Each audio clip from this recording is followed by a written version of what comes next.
శకుని వచ్చి, అసలు వీళ్ళివ్వాళ చేసిన యుద్ధంలో ఏమైనా ధర్మముందా? సుయోధన, దుర్యోధన అడుగడుగునా అధర్మాలే ఉన్నాయి.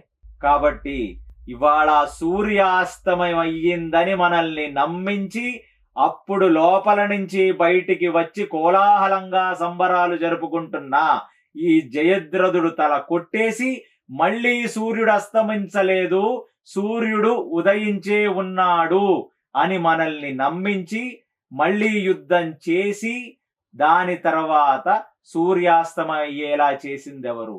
శ్రీకృష్ణ పరమాత్మ తన యొక్క సుదర్శనాన్ని ఆ సూర్యుడికి అడ్డం పెట్టి మనందరినీ భ్రమించేలా చేసింది ఎవరు? మోసం వాళ్ళు మాత్రమే చేస్తారా?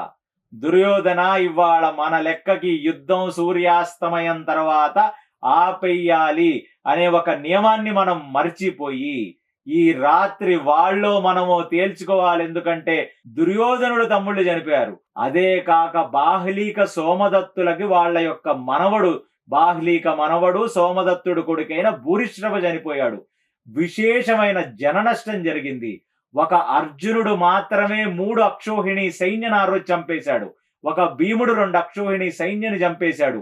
మొత్తం కలిపి 14వ రోజు అంతంలో ఇటు అటు కలిపి 7 అక్షోహిణుల సైన్యం ఆ ఒక్కరోజే అయిపోయిందంటే ఇది ఈ భూమండలంలో జరిగిన అతి భయంకరమైన రోజు, భయంకరమైన యుద్ధం. ఇంతకంటే భయంకరమైన యుద్ధం ఇంకా ఏది ఉండదు. ఎందుకంటే 7 అక్షోహిణి సైన్యం అంటే సుమారుగా 15 లక్షలకు మించి సైన్యం, గజాలు, ఏనుగులు, గుర్రాలు అన్నీ కలిపి ఆ రోజు చంచిపోయిన సంఖ్య విశేషంగా ఉండి అక్కడ మొత్తం రక్తం ఏరులై పారుతుంటే ఎక్కడ చూసినా కళేబరాల్లే ఉంటే ఇక ఏం చేయాలో అర్థం కాలేదంటే ఒక కౌరవుల వైపు 5 అక్షోహిణి సైన్యం పోతే పాండవులకు 2 అక్షోహిణి సైన్యం పోయింది.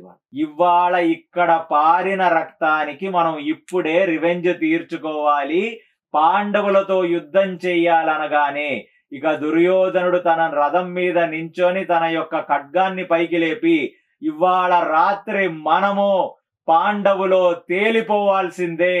So I personally used it, ఈ లిపి గేమ్స్ అనేవి.